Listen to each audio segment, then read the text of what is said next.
পৃথিবীতে এমন কোনো জায়গায় নাই যেখানে ফেসিবাদকে নির্মূল করা হয়েছে কিন্তু ফেসিবাদের প্রতীকগুলো রেখে দেওয়া হয়েছে। সুতরাং এই যে ধানমন্ডি 32টা, সেটা 5ই আগস্টে এটা হচ্ছে একদম ধূলিসাৎ করে দেওয়ার কথা ছিল। 5ই আগস্টে এটা ঘৃণাস্তম্ভে পরিণত করার কথা ছিল, সেটি পরবর্তীতে এসে মানুষ স্বতঃস্ফূর্তভাবে করেছে। আপনারা আমলারা যারা রয়েছেন, আপনারা পুলিশ যারা রয়েছেন, আপনারা যদি মনে করে থাকেন যে আপনাদের রিপ্লেস খুঁজে পাওয়া যাবে না, বিকল্প খুঁজে পাওয়া যাবে না, এই জনগণের শক্তিটা আপনারা অনুধাবন করতে পারেননি। মানুষ আপনাদের বিকল্প খুঁজে নেবে। সুতরাং এই আপনাদের সময় আছে। ঐক্যেই মুক্তি এবং ঐক্যবদ্ধ জাতি সবসময় জয়ী হয়েছে, এটা পৃথিবীর ইতিহাস বারবার প্রমাণ করেছে এবং প্রমাণিত। এই জায়গায় আমি বরাবরই বলেছি, আমরা যতদিন ঐক্যবদ্ধ থাকবো, যতদিন ইউনাইটেড থাকবো, ততদিন ভারত, বিশেষ করে আগ্রাসী যে শক্তিগুলো রয়েছে আমাদের, তারা কখনোই আমাদের তেমন কোনো ক্ষতি করতে পারবে না। পতিত স্বৈরাচার শেখ হাসিনা জাতির উদ্দেশ্যে ভাষণ দেওয়ার একটা ওয়াজ মাহফিলের আয়োজন করলেন। আসসালামু আলাইকুম ওয়া রাহমাতুল্লাহি ওয়া বারাকাতুহু। দেশ ও দেশের বাইরে যে যেখান থেকে ভিডিও দেখছেন, ভিডিওটি প্লে করেছেন, তাদেরকে অনুরোধ করব দয়া করে পুরো ভিডিও সম্পূর্ণ দেখবেন, কারণ ভিডিওটি খুবই গুরুত্বপূর্ণ এবং অত্যন্ত ইম্পর্টেন্ট। প্রিয় দর্শক শ্রোতা মণ্ডলী, সম্মানিত বন্ধুগণ, ধানমন্ডি 32 নম্বর বাড়ি ভেঙে গড়িয়ে দেওয়া হয়েছে বুলডোজার দিয়ে। আপনারা সকলে অবগত আছেন, ধানমন্ডির এই 32 নম্বর বাড়ি ভাঙার পরে এই বিল্ডিংয়ের নিচে, এই বাড়ির নিচে গোপন আয়নাঘরের সন্ধানও মিলেছে, যেখানে অনেক মানুষের কঙ্কাল পাওয়া গেছে। প্রিয় দর্শক শ্রোতা মণ্ডলী, ধানমন্ডির 32 নম্বর এই বাড়িটি ভাঙা হয়েছে, এই বাড়িটি ভাঙা উচিত ছিল অনেক আগেই, এমনই মন্তব্য করেছে হাসনাত আব্দুল্লাহ, বৈষম্য বিরোধী ছাত্র আন্দোলনের অন্যতম সমন্বয়ক তিনি। প্রিয় দর্শক শ্রোতা মণ্ডলী, হাসনাত আব্দুল্লাহ বলেছে 32 নম্বর বাড়িটি অনেক আগেই ভাঙা আমাদের উচিত ছিল, কিন্তু না ভেঙে আমরা ভুল করেছি। সেই ভুল অবশেষে আমরা সংশোধন করে নিলাম। প্রিয় দর্শক শ্রোতা মণ্ডলী, এছাড়াও হাসনাত আব্দুল্লাহ কঠোর হুঁশিয়ারি দিয়ে বলেছে, আমলা ও পুলিশদের উদ্দেশ্যে কঠিন হুঁশিয়ারি দিয়ে তিনি জানিয়েছেন যে ধানমন্ডি 32 এর পরিণতি যেন সচিবালয়ে না হয়, সেদিকে ভাবতে হবে বর্তমান অন্তর্বর্তীকালীন সরকার, আমলা এবং সচিবদের। প্রিয় দর্শক শ্রোতা মণ্ডলী, আমলা পুলিশ বাহিনীর উদ্দেশ্যে হাসনাত আব্দুল্লাহ কি বলল কঠিন হুঁশিয়ারি দিয়ে, আমরা সেটা দেখব। হাসনাত আব্দুল্লাহর আওয়ামী লীগ ইস্যুতে জরুরি লাইভটা আমরা শুনবো, তারপরে কথা বলবো। আশা করি সঙ্গে থাকবেন পুরো ভিডিওটি জুড়ে। আপনাদেরকে একটা জায়গায় স্পষ্ট করতে চাই, আওয়ামী লীগ কোনো রাজনৈতিক দল না। আওয়ামী লীগের যেই ইন্টারপ্রিটেশনটা যেটা হয়েছে, আওয়ামী লীগ কোনো রাজনৈতিক দল না। আওয়ামী লীগ হচ্ছে একটা ফেসিবাদী শক্তি। এই ফেসিবাদী শক্তির একটা হচ্ছে ফেসিবাদী সংগঠন রয়েছে, তাদের যে ভিত্তিটা, সেই ভিত্তিটা হচ্ছে এটা মিথ্যার উপরে প্রতিষ্ঠিত, এবং তাদের যেই হচ্ছে ব্যাকগ্রাউন্ড, তাদের যেই প্রচারণা, এটা হচ্ছে মিথ্যা। তাদের ম্যানিফেস্টো হচ্ছে মিথ্যা এবং প্রপাগান্ডা। তাহলে আওয়ামী লীগ যে বিষয়টা, সেটা হচ্ছে আওয়ামী লীগ কোনো রাজনৈতিক দল না। আওয়ামী লীগ হচ্ছে একটা ফেসিবাদী সংগঠন, যাদের মূল জায়গাটা সেটা হচ্ছে মিথ্যা এবং প্রপাগান্ডা। এই মিথ্যা এবং প্রপাগান্ডার উপরে তাদেরকে সাপোর্ট দেওয়ার মতো একটা অভিজাততন্ত্র রয়েছে, একটা অভিজাততন্ত্র বা অলিগার্ক শ্রেণী। এই অলিগার্ক শ্রেণীটাই হচ্ছে আওয়ামী লীগকে কিন্তু এতদিন পৃষ্ঠপোষকতা দিয়েছে, এবং এই অলিগার্ক শ্রেণীর সাথে আওয়ামী লীগের একটা রিসিপ্রোক্যাল সম্পর্ক ছিল, যে আওয়ামী লীগ তাদেরকে ফেসিলিটেট করেছে। আপনি 10-12টা কোম্পানি, 10-12টা গোষ্ঠী তাদেরকে ফেসিলিটেট করেছে, এবং আওয়ামী লীগকে তারা ফেসিলিটেট করেছে। এবং দিন শেষে যেটা হয়েছে, আওয়ামী লীগ একটা জনবিবর্জিত একটা দলে সেখানে পরিণত হয়েছে। নচেত 5ই আগস্টে যে ঘটনা ঘটেছে, আপনারা দেখেছেন যে আওয়ামী লীগের বলেছে যে এশিয়া মহাদেশের সর্ববৃহৎ সংগঠন, আওয়ামী লীগের সাথে আরো সম্পৃক্ত যে সংগঠনগুলো রয়েছে, তা সত্ত্বেও কিন্তু একটা মানুষকেও রাস্তায় পাওয়া যায়নি যে আওয়ামী লীগকে ডিফেন্ড করার মতো একজনকেও পাওয়া যায়নি। তো আওয়ামী লীগের সাথে বেসিক্যালি যে সম্পর্কটা ছিল, সেটা হচ্ছে স্বার্থের সম্পর্ক। এখন এই ফেসিবাদ পরবর্তী সময় আওয়ামী লীগ তো এই দীর্ঘ 1.5 দশকেরও বেশি সময় ধরে আপনার ন্যূনতম যে আপনার যেটাকে বলি যেই মৌলিক অধিকার ছিল, নাগরিক অধিকার ছিল, এই নাগরিক অধিকার পর্যন্ত কিন্তু আওয়ামী লীগ আপনাকে দেয়নি। আওয়ামী লীগ একটা নাগরিক যেই অধিকার রয়েছে, আপনাকে নাগরিক হয়ে ওঠার সুযোগ দেয়নি। আওয়ামী লীগ আপনাকে প্রজা বানিয়ে রেখেছিল।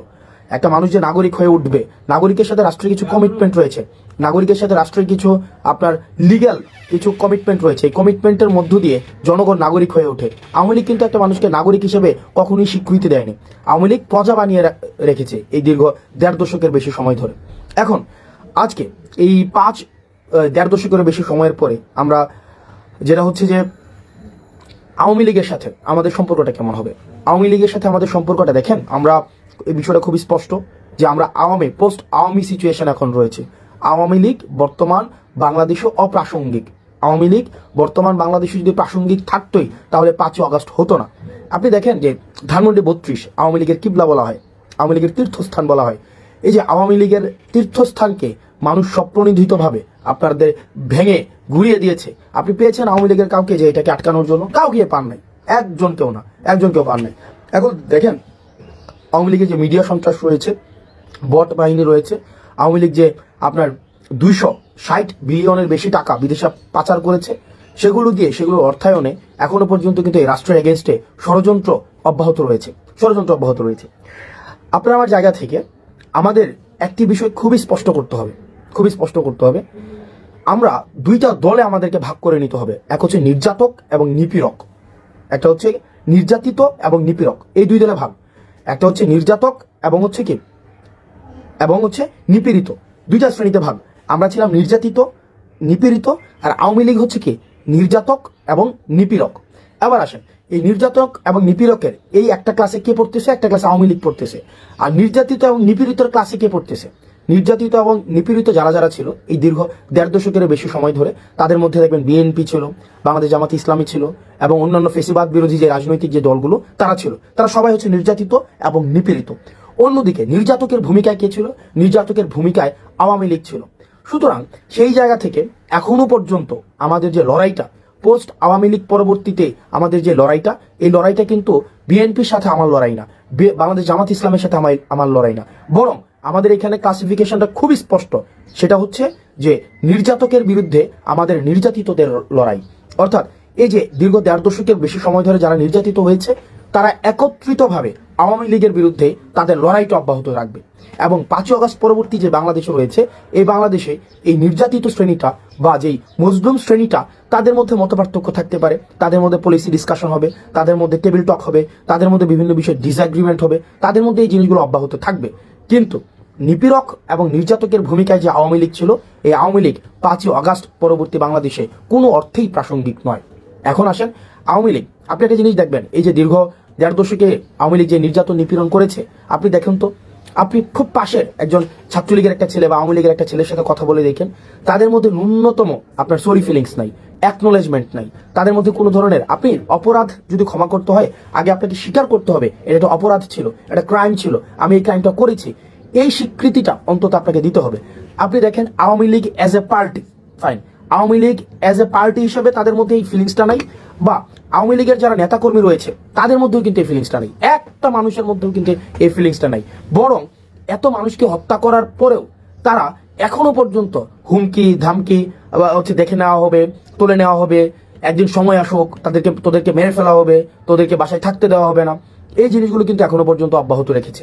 অর্থাৎ এত বড় একটা এত নির্যাতন নিপীড়নের পরে 2000 মানুষকে হত্যা করেছে শুধুমাত্র ক্ষমতা টিকিয়ে রাখার জন্য, তিনটি ইলেকশনকে, গণতন্ত্রকে গলা টিপে হত্যা করা হয়েছে। এরপরেও কোনো ধরনের আওয়ামী লীগ থেকে কোনো ধরনের রিগ্রেট নাই, আওয়ামী লীগ থেকে এই পর্যন্ত একটা সরি ফিল পর্যন্ত করা হয়নি এ পর্যন্ত। যেমন আপনি আমার কমেন্ট সেকশনে গেলে দেখবেন যে আওয়ামী লীগের মধ্যে আমরা সেই ভীতিটাই সঞ্চার করতে পারি নাই। যেমন দেখেন আপনি জাস্ট 5ই আগস্ট পরবর্তী সময় দেখেন, একটা কমেন্ট করার সময় আমাদের কি পরিমাণ চিন্তা করতে হতো, কমেন্ট দেখে দেখে বাসা থেকে তুলে নিয়ে যাওয়া হতো। দেখেন আপনি যদি আমার কমেন্ট সেকশনে দেখেন তাহলেই দেখতে পাবেন যে আওয়ামী লীগের যে শুয়োর ছানারা রয়েছে, আওয়ামী লীগ সমর্থিত যে শুয়োর ছানারা রয়েছে, তাদের এখনো পর্যন্ত কি অবাধ ফ্রিডম, তারা কিন্তু এই ফ্রিডমটা কিন্তু চর্চা করতে পারছে। এবং এই আপনি যদি বলেন 5ই আগস্ট পরবর্তী সময়ে স্বাধীনতাটাকে সবচেয়ে বেশি উপভোগ কারা করছে, সেটা হচ্ছে আওয়ামী লীগ করছে। কারণ আওয়ামী লীগের কমেন্ট করতে তাদের ভয় পেতে হচ্ছে না যে তাদেরকে বাসা থেকে উঠিয়ে নিয়ে আসা হবে। এই কারণে তারা তাদের জায়গা থেকে তারা মানে গ্যাদার্সে নির্বিঘ্নে তারা কিন্তু ভয় ভীতি বা তারা তাদেরকে যে একটা আমাদেরকে সবসময় যে এটা করে ফেলবো সেটা করে ফেলবো, এই জিনিসটা কিন্তু অব্যাহত রেখেছে। সুতরাং এই 5ই আগস্ট পরবর্তীতে আপনার আওয়ামী লীগকে যদি আমি আওয়ামীফিকেশন না করতে পারি, আপনি আজকেই দেখেন আজকের ঘটনা, আজকে বেনজির কি বলেছেন, আজকে বেনজির বলেছেন যে প্রশাসন এবং পুলিশের আপনার সিংহভাগ, উনি সংখ্যাটা উল্লেখ করেছেন 90 ভাগের বেশি হচ্ছে আওয়ামী লীগ আপনার। এবং আওয়ামী লীগ যদি সংগঠিত হয় তাহলে পুলিশ তাদেরকে প্রোটেকশন দেবে। সো আওয়ামী লীগের নেচারটা, আওয়ামী লীগের খাসিলিয়ত, আওয়ামী লীগের যে চরিত্র, আওয়ামী লীগের যে মনন, আওয়ামী লীগের যে মনস্তত্ত্ব, এই মনস্তত্ত্বের ঊর্ধ্বে আপনাকে যাইতে হবে। আওয়ামী লীগকে আপনার একদম আমরা আমাদের জায়গা থেকে এই বিষয়টিকে নিশ্চিত করতে হবে, পরবর্তী বাংলাদেশের খাসিলিয়তে, পরবর্তী বাংলাদেশের চরিত্রতে, পরবর্তী বাংলাদেশের মননে, মগজে, মনস্তত্ত্বে আওয়ামী লীগ একটা অপ্রাসঙ্গিক। আওয়ামী লীগ নামে, আওয়ামী লীগের চরিত্র ধারণ করে, আওয়ামী লীগের আদর্শ ধারণ করে আবার কেউ কখনো এই রাজনীতিতে কখনো আর রিহ্যাবিলিটেট হইতে পারবে না। আপনি দেখেন একটা জিনিস নিশ্চিত করতে হবে, তার মানে আমরা এই জায়গায় একটা ডিমার্কেশন লাইন আমরা স্পষ্ট করেছি। এক হচ্ছে আওয়ামী লীগের সাথে আমরা একদম একটা ডিমার্কেশন লাইন, যে তাহলে নির্যাতক হিসেবে আওয়ামী লীগ চিহ্নিত, সে 5 আগস্ট পরবর্তীতে বাংলাদেশে অপ্রাসঙ্গিক। এবার আমরা যারা নির্যাতিত, এই নির্যাতিতর আমরালাতে কারা কারা রয়েছে, নির্যাতিতর আমরালাতে যারা যারা গণতন্ত্রের পক্ষে ছিল, বিএনপি ছিল, জামাতে ইসলামী ছিল, অন্যান্য যে রাজনৈতিক ফেসিবাদ বিরোধী যে রাজনৈতিক দলগুলো ছিল, আমাদের পরবর্তী বাংলাদেশটা আমাদের। এখন এই আমাদের বাংলাদেশে আমাদের মধ্যে গণতান্ত্রিক সৌন্দর্য, আমাদের মধ্যে মত পার্থক্য থাকবে, এক বিষয়ে সবাই একমত হব, এটাও একটা ফেসিবাদী চরিত্র যে সব বিষয়ে আমাদের একমত হইতে হবে। আমার অনেক কিছুই বিএনপির মতামতের সাথে আমার অনেক কিছুই মিলবে না, আমার অনেক কিছুই জামাতে ইসলামের সাথে মতামতের সাথে মিলবে না, একই বিষয় আমার সাথেও তাদের অনেক কিছুই মিলবে না। কিন্তু বিষয়টা ওই বাংলাদেশ থেকে আমরা উত্তরণ ঘটিয়েছে, যদি আমার সাথে মতামতের না মিলে বিএনপি থেকে আমাকে উঠিয়ে নিয়ে যাওয়া হবে, জামাতে ইসলাম থেকে আমাকে উঠিয়ে নিয়ে যাওয়া হবে, ওই যে বাংলাদেশটা ছিল ওই চরিত্রের বাংলাদেশ থেকে এই চরিত্র আমরা উত্তরণ ঘটিয়েছি। পরবর্তী বাংলাদেশটা, এই বাংলাদেশটা আমাদের, আমরা যারা গণতন্ত্রের শক্তি ছিলাম, আমরা যারা এই ফেসিবাদকে উৎখাত করেছি, এই বাংলাদেশটা আমাদের। এই আমাদের বাংলাদেশে আমরা সচেতন থাকতে হবে, আমাদের রাষ্ট্রীয় সম্পদগুলো আমাদের, এই মানুষগুলো আমাদের। আমরা আমাদের জায়গা থেকে এই ভারত বিরোধী আগ্রাসন এবং এই আওয়ামিফিকেশন আমাদের গুরুত্ব থাকবে। আমরা ভারত বিরোধী আগ্রাসনের আমরা আর কোনোভাবে বাংলাদেশে একটা সেফ হাউস হইতে দিব না, এবং আওয়ামিফিকেশনের আর বাংলাদেশে কোনো ধরনের আর সুযোগ থাকবে না। আর বাকি এই বাংলাদেশ বিনির্মাণের ক্ষেত্রে, নতুনভাবে বাংলাদেশ বিনির্মাণের ক্ষেত্রে, যেই বাংলাদেশের জন্য দীর্ঘ 1.5 দশকের বেশি সময় ধরে, একদম 71 পরবর্তী সময় ধরে আমাদের প্রতিনিয়ত আমাদের যে সংগ্রামটি অব্যাহত রয়েছে, সেই সংগ্রামটি থাকবে। তবে সেক্ষেত্রে আমাদেরকে একটি জিনিস নিশ্চিত করতে হবে যে কোনো ধরনের জাতীয় সম্পদের আমরা কোনো ক্ষতি করব না। এখন দেখেন পৃথিবীতে এমন কোনো জায়গায় নাই যেখানে ফেসিবাদকে নির্মূল করা হয়েছে কিন্তু ফেসিবাদের প্রতীকগুলো রেখে দেওয়া হয়েছে। সুতরাং এই যে ধানমন্ডি 32টা, সেটা 5 আগস্টে এটা হচ্ছে একদম ধূলিসাৎ করে দেওয়ার কথা ছিল, 5 আগস্টে এটা ঘৃণাস্তম্ভে পরিণত করার কথা ছিল, সেটি পরবর্তীতে এসে মানুষ স্বতঃস্ফূর্তভাবে করেছে। এখন বর্তমানের জায়গায় আমাদের যে দায়িত্বটি হবে সেটি হচ্ছে আমাদের এই বাংলাদেশটাকে বিনির্মাণ করতে হবে, যেখানে নানা মতের এবং নানা পথের সেখানে মানুষের জায়গা হবে, সেখানে যারা নির্যাতিত ছিল এতদিন তাদের জায়গা হবে, আর নির্যাতক যারা এবং নিপীড়ক যারা তাদের আগে বিচার নিশ্চিত করতে হবে। আওয়ামী লীগের বিচার নিশ্চিত করতে হবে। আওয়ামী লীগকে পলিটিক্যালি, এই আদর্শ নিয়ে পলিটিক্যাল ফাংশন আর কোনোভাবেই কখনোই করতে দেওয়া হবে না। আমাদের পরবর্তী বাংলাদেশটা আমাদের, যারা নির্যাতিত ছিল, ইন জেনারেল যারা নির্যাতিত ছিল, আমাদের পরবর্তী বাংলাদেশটা আমাদেরকে গঠন করতে হবে।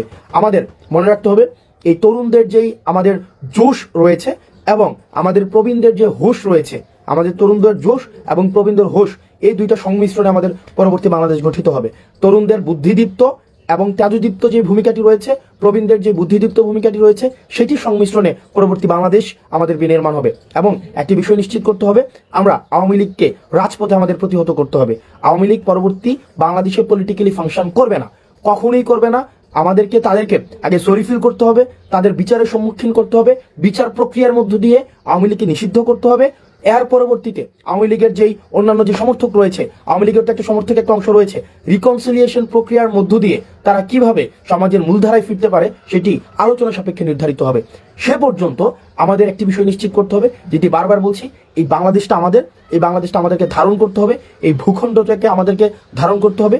আমরা স্টেট বিল্ডিং করতে পারি নাই, আমরা নেশন বিল্ডিং করতে পারি নাই, অ্যাজ এ স্টেট হয়ে উঠতে পারি নাই, আমরা কমিউনিটি হয়ে উঠতে পারি নাই, বাংলাদেশি হয়ে উঠতে পারি নাই। আমরা হয়ে উঠেছি আওয়ামী লীগ হয়ে, বিএনপি হয়ে, জামাতে ইসলামী হয়ে, হিন্দু হয়ে, মুসলমান হয়ে, কিন্তু অ্যাজ এ কমিউনিটি হয়ে, আমরা একটা সিভিলাইজ সোসাইটি হয়ে, নাগরিক হয়ে আমরা কখনোই বাংলাদেশে উঠতে পারি নাই। আমাদেরকে ইন্টেনশনালি ডিভিসিভ পলিটিক্সের মধ্য দিয়ে আমাদেরকে আশরাফ এবং আতরাফে বিভক্ত করে রাখা হয়েছে।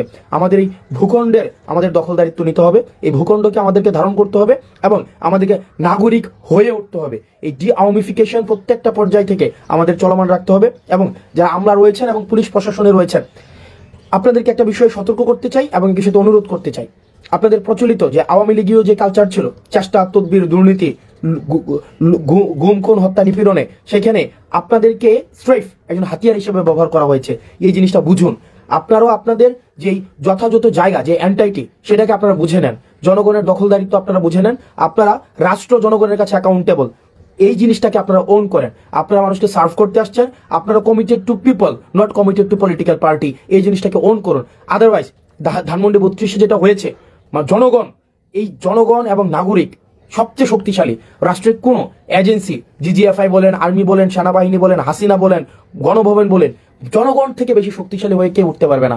জনগণ, জনরোষ থেকে কেউ বাঁচতে পারবে না। সুতরাং এই যে আপনারা আমলা রয়েছেন, আপনারা যদি মনে করে থাকেন আপনাদের যারা এই যে ফেসিবাদী হাসিনা আবার আপনাদেরকে রিহেবিলিটেট করবে, এটা ইম্পসিবল। বরং আপনারা জনগণ যেটা চাচ্ছে, যেভাবে জনগণ ফেসিলিটেট হতে যাচ্ছে, পরবর্তী বাংলাদেশ বিনির্মাণে আপনারা সহযোগী ভূমিকা পালন করুন। আপনারা যদি মনে করে থাকেন যে সচিবালয়ে বসে আপনারা হচ্ছেন ধানমন্ডি 32-এর সাথে এবং ভারতের সাথে আপনাদের সুসম্পর্ক বিদ্যমান থাকবে, তাহলে আপনার আওয়ামী লীগকে যেভাবে বাংলাদেশ থেকে অপ্রাসঙ্গিক করে দেওয়া হয়েছে, ঠিক একইভাবে আপনাদেরকে অপ্রাসঙ্গিক করে দেওয়া হবে। এই জিনিসটা আপনারা যদি মনে করে থাকেন, হাসিনাও কিন্তু এই ভুলটা করেছিল। হাসিনা ভেবেছিল হাসিনার কোনো বিকল্প নাই, হাসিনাই হচ্ছে কি একদম হচ্ছে ইররিপ্লেসেবল, মানে হাসিনাকে রিপ্লেস করার মতো মানে নন রিপ্লেসেবল একটা সিচুয়েশনে চলে গিয়েছে। হাসিনাকে রিপ্লেস অল্টারনেটিভ, হাসিনার অল্টারনেটিভ আর কেউ নাই। আপনারা আমলারা যারা রয়েছেন, আপনারা পুলিশ যারা রয়েছেন, আপনারা যদি মনে করে থাকেন যে আপনাদের রিপ্লেস খুঁজে পাওয়া যাবে না, বিকল্প খুঁজে পাওয়া যাবে না, এই জনগণের শক্তিটা আপনারা অনুধাবন করতে পারেননি। মানুষ আপনাদের বিকল্প খুঁজে নেবে। সুতরাং এই আপনাদের সময় আছে আপনাদের পরবর্তী বাংলাদেশ গড়ার জন্য এবং একটা সুষ্ঠু ডেমোক্রেটিক ট্রান্সফরমেশনের জন্য আপনারা বাংলাদেশটিকে ধারণ করুন এবং একটা সেফ বাংলাদেশ নিশ্চিত করুন আপনার পরবর্তী প্রজন্মের জন্য। এবং আমরা আমাদের জায়গা থেকে দায়িত্বশীল থাকবো। আমরা আমাদের জায়গা থেকে একটা জিনিস নিশ্চিত করতে চাই, আমাদের যে আইডিওলজিক্যাল কনফ্লিক্টগুলো ছিল, আমরা আইডিওলজিক্যাল কনফ্লিক্টের ঊর্ধ্বে উঠে আমরা একটা সার্ভিস ওরিয়েন্টেড স্টেটের দিকে মনোযোগ দিতে চাই। দেখেন একটা মানুষ কি চায় একটা স্টেটের মধ্যে, আপনি শুধুমাত্র আপনি যদি দেখেন এখানে শাহবাগ, টিএসসি, তারপর হচ্ছে আপনার হচ্ছে কালচারাল, আপনার এলিট সোসাইটি থেকে যদি আপনি প্রান্তিক জনপদে যান, মানুষের কাছে যান, মানুষের কিন্তু রাষ্ট্রের কাছ থেকে খুব বেশি চাওয়া নেই। মানুষের রাষ্ট্রের কাছ থেকে চাওয়া হচ্ছে জিনিসপাতির দাম কম থাকবে, সে ব্যবসাপাতি স্বাধীনভাবে করতে পারবে, তাকে চাঁদা দিতে হবে না, সরকারি যদি কোনো সুবিধা নিতে হয় তাকে লাল ফিতার দৌরত্বের মধ্যে পড়তে হবে না, তাকে ঘুষ দিতে হবে না, এবং সে নিরাপদে তার জীবনযাপন করতে হবে, শিক্ষার পরিবেশ পাবে, সে চিকিৎসা ঠিকভাবে পাবে। মানুষের কিন্তু চাওয়াটা কিন্তু খুব ক্ষুদ্র একটা চাওয়া রাষ্ট্রের কাছে, এর বেশি কিন্তু মানুষের চাওয়া নেই। প্রান্তিক পর্যায়ে মানুষের কিন্তু এর বেশি কিছু চাওয়া নেই। আপনারা যদি সিভিল সোসাইটিতে যারা রয়েছেন, সিভিল সার্ভিসে যারা রয়েছেন, পুলিশে যারা রয়েছেন, আমরা আপনাদেরকে এই অ্যাসুরেন্স দিচ্ছি, মানুষ আপনাদেরকে সমর্থন করবে। আপনারা যদি এই আওয়ামী লীগের প্রতি যে আপনাদের একটা ন্যাক রয়েছে, আওয়ামী লীগ আপনাদেরকে অ্যাপয়েন্ট করেছে, আওয়ামী লীগ আপনাদের সুযোগ দিয়েছে, সুবিধা দিয়েছে, কিন্তু জনগণের বিপক্ষে আপনাদেরকে দাঁড় করিয়েছে, জনগণের বিপক্ষে আপনাদেরকে লাঠিয়াল বাহিনী হিসেবে ব্যবহার করা হয়েছে। এই জিনিসটা আপনারা বুঝুন, জনগণের জন্য কাজ করুন, জনগণের যে শক্তিটাকে, এই শক্তিটাকে অনুধাবন করুন। না হয় এই ধানমন্ডি 32, আমি খুব করে চাইবো যে ধানমন্ডি 32-এর পরিণতি যেন সচিবালয় না হয়। আমি এটা খুব করে চাইবো, মন থেকে চাইবো যে কোনো এক সময়, হয়তো এই বছর না হোক, 10 বছর পরে, 15 বছর পরে, 20 বছর পরে, সচিবালয়ের পরিণতি যেন ধানমন্ডি 32-এর মতো না হয়, সচিবালয়ের পরিণতি যেন গণভবনের মতো না হয়। সুতরাং শিক্ষা গ্রহণ করুন, ধানমন্ডি 32 থেকে শিক্ষা গ্রহণ করুন, গণভবন থেকে শিক্ষা গ্রহণ করুন। আপনারা যদি মনে করে থাকেন, আপনারা যারা আমলা রয়েছেন, পুলিশ রয়েছেন, আপনারা দুর্দন্ত প্রতাপশালী, আপনাদের এই যে বেনজির পালাই যেতে বাধ্য হয়েছে, আপনার দুর্দন্ত প্রতাপশালী একদম, যে পুরো বাংলাদেশকে মনে করতো যে এক কথায় তার কথাই চলে, আপনাদের ডিবি হারুন দেশ থেকে পালাইতে হয়েছে। আপনাদের এই মানুষগুলো কিন্তু আপনার দেশ থেকে পালাতে বাধ্য হয়েছে, কারণ তারা জনগণকে সাথে নিয়ে থাকেনি, তারা আওয়ামী লীগকে তারা হচ্ছে তাদের কিবলা বানিয়েছে। আমরা আমাদের জায়গা থেকে এই বিষয়গুলো নিশ্চিত করব এবং সাধারণ জনগণের প্রতি, আমার মতো যারা আমরা সাধারণ জনগণ রয়েছি, আপনার প্রতি আহ্বান থাকবে, এই রাষ্ট্রের দখলদারিত্ব আপনারা বুঝে নিন, এই ভূখণ্ডের দখলদারিত্ব বুঝে নিন, প্রজা না হয়ে নাগরিক হয়ে উঠুন এবং আপনার রাষ্ট্রের প্রতি, রাষ্ট্রের কাছে আপনার কিছু কমিটমেন্ট রয়েছে এবং রাষ্ট্রের কাছে কিছু আপনার অধিকার রয়েছে, সেগুলো বুঝে নিন। এবং আমি অস্ট্রেলিয়া থাকি, অস্ট্রেলিয়া থেকে এখানে আসছি, বিভিন্ন জায়গা থেকে বাংলাদেশের মানুষ এখানে আসছে এই 32 নম্বরের স্বজন হারানোর বেদনা দেখার জন্য। ভাইয়া, সবচেয়ে বড় কথা হচ্ছে এই দেশটা একটা স্বাধীন দেশ, এদেশের মানুষের গণতান্ত্রিক অধিকার থাকবে, ভোটের অধিকার থাকবে। গত 17 বছর এই জিনিসটা ছিল না বাংলাদেশে, এবং বাংলাদেশটা একটা আয়না ঘরে পরিণত হয়েছে। দেখেন, বাংলাদেশে বিভিন্ন রাজনৈতিক দল থাকবে, কিন্তু যখনই বাংলাদেশে শেখ হাসিনাকে পুনর্বাসনের কথা আসবে, শেখ হাসিনাকে দিল্লি থেকে ঢাকা চলে আসবে, এইরকম পরিকল্পনা হবে, সেই সময়ে বাংলাদেশের আমজনতা কিন্তু এক জায়গা হয়ে যাবে। এইটাই হচ্ছে এটার প্রমাণ। এই 32 নম্বরের এটাই হচ্ছে সাক্ষী। শুধু আমি না, বিভিন্ন জায়গা থেকে বাংলাদেশের মানুষ এখানে আসছে এই 32 নম্বরের স্বজন হারানোর বেদনা দেখার জন্য। ঠিক আছে, শেখ হাসিনার স্বজন হারানোর বেদনা কতটা তাকে কষ্ট দেয় সেটা আমরা জানি না, কিন্তু জুলাই, আপনার এই যে গণ অভ্যুত্থান হয়েছে 24শে জুলাই, এই 24শে জুলাই যারা হত্যা মানে শহীদ হয়েছে, তাদের স্বজন হারানোর বেদনা আমরা ফিল করি। ওই অনুভূতি থেকে আমরা এখানে আসছি। আমি অস্ট্রেলিয়া থাকি, অস্ট্রেলিয়া থেকে এখানে আসছি, এখন বাংলাদেশে থাকবো, বাংলাদেশে আগামী নির্বাচন পর্যন্ত থাকবো, কোনোভাবে যেন শেখ হাসিনা বাংলাদেশে টুস করে ঢুকে না পড়ে, এই জন্য আমরা এখানে আসি। ধন্যবাদ। আজকে আপার নয়ন সরসে কিন্তু জলেতে ভাসছে। আপা সব সময় গান গায়, আপা দেখা না দিলে কিন্তু কথা কেউ না। আজকে আপা কথা বলতে সে কথা কিন্তু বলতে পারছে না। আজকে স্বজন হারানোর বেদনায়, 32 নম্বর হারানোর বেদনায় আজকে আপার নয়ন সরসী বেয়ে বেয়ে কিন্তু জলের ন্যূনতম যে মৃদু স্রোত দ্বারা বয়ে যাচ্ছে। বাংলাদেশের আপামর জনতা, সাধারণ মানুষ এই উল্লাস, এই ক্ষোভে ফেটে পড়ে এই জনতার এই উল্লাস হাসিনার হৃদয়কে চূর্ণ বিচূর্ণ করে দেবে ইনশাআল্লাহ। বাংলাদেশের মাটিতে মুজিববাদ, ফ্যাসিস্ট, হাসিনা তন্ত্র, হাসিনার আয়নাগর, হাসিনার ছাত্রলীগ, কুত্তালীগ তথা হাসিনার রাজনৈতিক যত দল ছিল সমস্ত কিছুকে বাংলাদেশের জনতা ধুয়ে মুছে মাটির সাথে মিশে দেবে ইনশাআল্লাহ। বাংলাদেশের মাটিতে ফ্যাসিবাদ, স্বৈরতন্ত্র, ভোটাধিকার হরণ, 71-এর মুক্তিযুদ্ধের ভুল ধারণা, মিথ্যা ইতিহাস সরানো আর কখনো সম্ভব না ইনশাআল্লাহ। আমি মনে করি বাংলাদেশ থেকে আওয়ামী লীগ পালিয়ে গিয়েছে এবং আমি দৃঢ়ভাবে বিশ্বাস করি আওয়ামী লীগের এই রাজনীতিতে ফিরতে পারবে না। অপারেশন ডেভিল হান্ট নিয়ে অন্য বক্তাদের মতো আমিও সন্দিহান, কারণ গত 6 মাসে সরকারের কার্যকলাপে আমাদের আশাবাদী হওয়ার মতো সুযোগ খুব কম। এটা আমাদের মাথায় রাখতে হবে, কারণ এই সরকার যদি গত 6 মাসে খুব অ্যাক্টিভ কার্যকর ভূমিকা পালন করতে পারতো তাইলে কিন্তু এখন অপারেশন ডেভিল হান্ট শুরু করার দরকার ছিল না। ডেভিলরা ঘুরে বেড়াচ্ছিল, এটা তো আমাদের সব বক্তারাই বলেছেন। তো ডেভিলদেরকে ধরার জন্য কোনো উদ্যোগ নেওয়া হয়নি কেন? এবং আমার কাছে যেটা মনে হচ্ছে যে এই সরকার শুরু থেকেই একটু অতি কথা বেশি বলছেন কাজের চাইতে। তাদের আসলে কাজ বেশি করা উচিত ছিল। এই আগস্টে শেখ হাসিনা পালিয়ে যাওয়ার পরপরই আমি দেশে গিয়েছিলাম এবং আমি নভেম্বর মাস পর্যন্ত ঢাকায় ছিলাম। আমার কাছে মনে হয়েছে যে নভেম্বর মাসের আমি অন্য কোনো হিসাবে যাব না, জাস্ট আমি যদি ঢাকার ট্রাফিকের কথা চিন্তা করি, আমি নভেম্বর পর্যন্ত যেটা দেখলাম ঢাকা শহরে কার্যত কোনো ট্রাফিক ল ছিল না। এই যে দিক দিয়ে বিশেষ করে রাতের বেলা ভয়াবহ অবস্থার সৃষ্টি হয়, এই দিক দিয়ে গাড়ি ধরেন আপনি মগবাজার চৌরাস্তায় যাচ্ছেন বা বাংলা মোটর চৌরাস্তা পার হচ্ছেন, কে কোন দিক দিয়ে গাড়ি ঢুকাই দিচ্ছে এটার কোনো হিসাব নাই। এখন এই ট্রাফিক কন্ট্রোলের জন্য কিন্তু আপনার খুব যে বেশি কঠিন। আরেকটা জিনিস আমি বলি, এই 5 থেকে 8 তারিখ পর্যন্ত ঢাকায় কিন্তু ট্রাফিক কন্ট্রোল করেছে ছাত্ররা, এবং ওই 3 দিন কিন্তু ঢাকায় চমৎকার ট্রাফিক ছিল।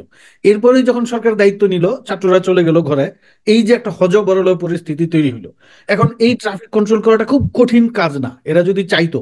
ধরেন একটা কি হয়েছে যে আমাদের অধিকাংশ ট্রাফিক বা পুলিশ পালিয়ে গেছে বা তাদের কাজ করার আগ্রহ নাই। সরকার চাইলে আমাদের যারা অবসরে চলে গিয়েছেন ট্রাফিক পুলিশে তাদেরকে ফিরিয়ে আনতে পারতেন, ছাত্রদেরকে বলতে পারতেন যে ঠিক আছে আপনারা আমাদের সঙ্গে কাজ করেন, আমরা আপনাদেরকে কিছু টাকা পয়সা দিব, ট্রাফিক কন্ট্রোল করেন। এটা কিন্তু সিদ্ধান্ত তোমার হয়েছিল না, এর কার্যকর হয় নাই তো, মানে সিদ্ধান্ত করে হইলো। এবং এরপরে তো আমরা দেখলাম যে আমি যতদিন ছিলাম, এখন কি অবস্থা আমি জানি না, আমি যতদিন ছিলাম আমি কার্যত কোনো ট্রাফিক ল দেখি নাই। এখন বাংলাদেশে এইরকম একটা অবস্থা যদি আপনি, একটা সরকার তো আছে যেভাবেই হোক সরকার গঠিত হয়েছে, হয়তো বা রাজনৈতিক সরকার না, এইটার জন্য তো খুব বেশি যে আপনার সদিচ্ছা বা পরিশ্রম করতে হবে তা কিন্তু না, চাইলেই সরকার পারে, কিন্তু এটা করে নাই। সার্জিস যেটা বললেন, সরকারের এই যে আমাদের যারা উপদেষ্টা পরিষদে আছেন, দায়িত্বে আছেন, তারা হচ্ছে 9টা 5টা অফিস করবেন আর মিডিয়াতে কথা বলবেন, আমরা এই সংস্কার করব ওই সংস্কার করব, আর নির্বাচনের কথা উঠলে একটু ক্ষেপে উঠবেন। এটা তো আসলে কোনো সরকারের ভূমিকা হতে পারে না, তাদেরকে কিন্তু কার্যকর ভূমিকা পালন করতে হবে।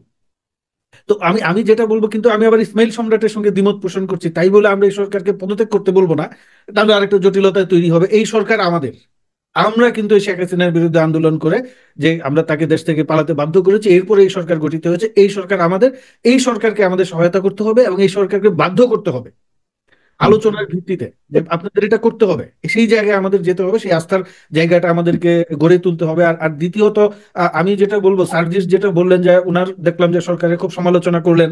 এখন আমার কাছে যেটা মনে হচ্ছে যে সরকারে তো ছাত্রদের 3 জন প্রতিনিধি আছেন, তারা কি ঠিক মতো ভূমিকা পালন করতে পারছেন না? সরকারে তারা যে মতামত গুলো দিচ্ছেন, কথাবার্তা বলছেন, সেগুলা কি সরকার শুনছে না?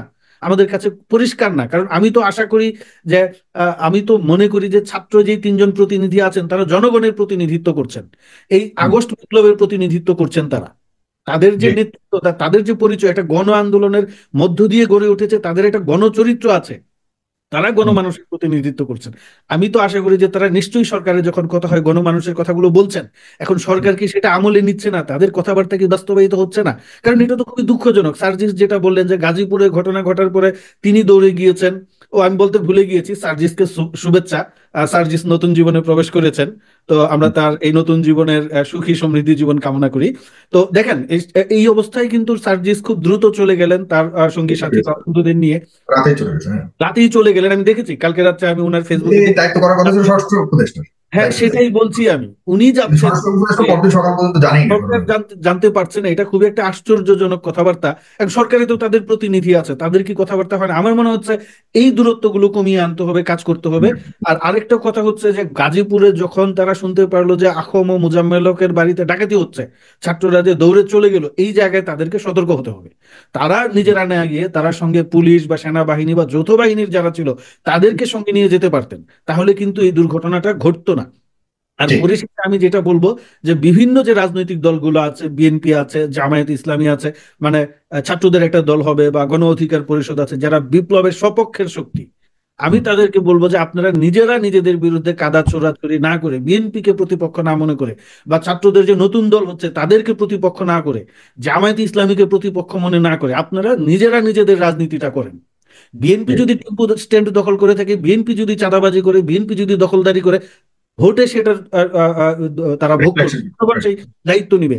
জামাত Right. যদি দায়িত্ব পালন করতে না পারে, সেটা জামাতের, সবাই ভালো কাজ করার প্রতিযোগিতা করেন একে অপরের। জামাতের যেই দায়িত্ব আছে সেটা জনগণ হিসাব করবে। এখন জামাতের আগ বাড়িয়ে বলার দরকার নেই বিএনপি কোথায় টেম্পু স্ট্যান্ড দখল করছে, সেটা তারা সতর্ক করে দিতে পারে। যার যার কাজটা আপনারা যে যে করেন, ছাত্ররা দল করবে, ছাত্রদের দল গঠনে আপনারা সহযোগিতা করেন। আমি মনে করি বাংলাদেশ থেকে আওয়ামী লীগ পালিয়ে গিয়েছে, এবং আমি দৃঢ়ভাবে বিশ্বাস করি আওয়ামী লীগের এই রাজনীতিতে ফিরতে পারবে না। অপারেশন ডেভিল হান্ট শুরু হচ্ছে শনিবার থেকেই, অর্থাৎ সারা দেশে সন্ত্রাসীদের ধরার জন্য যৌথ বাহিনীর বিশেষ অভিযান শুরু হচ্ছে। প্রশ্ন হচ্ছে যে এই ডেভিল হান্টে কারা ডেভিল হিসেবে কিংবা এভিল হিসেবে অথবা অ্যাঞ্জেল হিসেবে ধরা পড়বে, এ বিষয়ে কথা বলবো। তার আগে একটু জানিয়ে রাখি যে কেন অপারেশন ডেভিল হান্টের সিদ্ধান্ত নিল সরকার, যেটি অবশ্যই প্রয়োজন ছিল। শুক্রবার গাজীপুরে মুক্তিযুদ্ধ বিষয়ক সাবেক মন্ত্রী মোজাম্মেল হকের বাড়িতে লুটতরাজ করা হলো, ভাঙচুর করা হলো, হামলা করা হলো। তার প্রতিরোধে এলাকাবাসী এগিয়ে এসেছিলেন। যেহেতু মুক্তিযুদ্ধ বিষয়ক সাবেক মন্ত্রী মোজাম্মেল হক 5 আগস্টের পর থেকে পলাতক, তার পরিবারের সদস্যরা পলাতক, বাড়িটি তালাবদ্ধ অবস্থায় ছিল, হামলাকারীরা বা দুর্বৃত্তরা তালা ভেঙে, দরজা ভেঙে লুটতরাজ করেছে। এই সময়ে আপনারা জানেন যে মসজিদের মাইকে ঘোষণা দিয়ে এলাকাবাসীর পক্ষ থেকে তাদেরকে প্রতিহত করা হয়। প্রতিহত করার সময় অনেকের উপরে হামলা করা হয়, যারা হামলা করতে গিয়েছিল তাদের উপরে আবার হামলা হয়েছে বা প্রতিরোধ করতে গিয়ে তারা আটক হয়েছে। এই ঘটনায় 15 জন আহত হয়েছেন, 5 জনের অবস্থা আশঙ্কাজনক, তারা হসপিটালে ভর্তি। এই হচ্ছে কাহিনী। কিন্তু পরেরটি কি? পরেরটি হচ্ছে এই যে যারা আহত হয়েছেন তারা নাকি বৈষম্য বিরোধী ছাত্র আন্দোলনের নেতা এবং কর্মী, এটি বলেছেন বৈষম্য বিরোধী ছাত্র আন্দোলনের কেন্দ্রীয় নেতারা, এটা দাবি করেছেন। কোন তারা কি বলছেন? তারা বলছেন যে মুক্তিযুদ্ধ বিষয়ক সাবেক মন্ত্রীর বাড়িতে হামলা চালানো হবে এটি মনে করে বা এটি শুনে তাদের সংগঠনের নেতা কর্মীরা প্রতিরোধ করতে গিয়েছিল। প্রতিরোধ করতে গিয়ে নাকি তাদের উপর হামলা হয়েছে। আচ্ছা, কোনটা সত্য তাহলে? আমরা কোনটা ধরে নেব? প্রথম কথা হচ্ছে, গত 2 দিন ধরে বঙ্গবন্ধুর 32 নম্বরের বাড়ি বুলডোজার দিয়ে গুঁড়িয়ে দেওয়ার পর থেকে ওই রাত্রি এবং পরবর্তী দিনে অর্থাৎ শুক্রবার দিন রাতে যা ঘটেছে সারা দেশে, আওয়ামী লীগ নেতাদের বাড়িতে যেভাবে হামলা করা হয়েছে, লুটতরাজ করা হয়েছে, সেটি কারা করেছে সেটি তো স্পষ্ট। প্রিয় দর্শক শ্রোতা মণ্ডলী, আপনারা দেখতে পেলেন গুরুত্বপূর্ণ কিছু মতামত জানিয়েছে হাসনাত আব্দুল্লাহ। তিনি বলেছেন 32 নম্বরের বাড়ি 5 আগস্টেই ধূলিসাৎ করা উচিত ছিল, কিন্তু সেটা না করা আমাদের বড় একটা ভুল হলো। প্রিয় দর্শক শ্রোতা মণ্ডলী, কি বলবো বুঝে উঠতে পারতেছে না। বর্তমান দেশের যে প্রেক্ষাপট সেটা আমরা দেখতেছি, অন্তর্বর্তীকালীন সরকার দেশ চালাতে মনে হচ্ছে ব্যর্থ হচ্ছেন। হাসনাত আব্দুল্লাহ এজন্যই এই আমলা সচিবদের উদ্দেশ্যে কঠিন হুঁশিয়ারি দিয়েছে। তিনি বলেছেন, যদি ফ্যাসিবাদের আবারও পুনরাবৃত্তি ঘটে তাহলে আমলা সচিব কিংবা সচিবালয় পর্যন্ত ছাড় পাবে না, 32 নম্বর বাড়ির মতো অবস্থা হবে সচিবালয়েরও। প্রিয় দর্শক শ্রোতা মণ্ডলী, আপনারা কমেন্ট করবেন 32 নম্বর বাড়ি বুলডোজার দিয়ে ভেঙে দেওয়া নিয়ে আপনাদের কি মতামত। হাসনাত আব্দুল্লাহ যে বলেছে, অনেক আগেই এটি ভেঙে দেওয়া উচিত ছিল, সে বিষয়ে আপনারা কি বলবেন কমেন্টে লিখে জানাবেন। আমাদের চ্যানেলে যারা নতুন তাদেরকে অনুরোধ করব এবং রিকোয়েস্ট করব আপনারা অবশ্যই আমাদের চ্যানেলটি সাবস্ক্রাইব করে পাশে থাকা বেল বাটনটি ক্লিক করে রাখবেন, যাতে পরবর্তী আপডেট পৌঁছায় সকলের আগে আপনাদের কাছে। আজকের মতো বিদায় নিচ্ছি এখানে এ পর্যন্তই। আল্লাহ হাফেজ। আসসালামু আলাইকুম ওয়া রাহমাতুল্লাহি ওয়া বারাকাতুহু।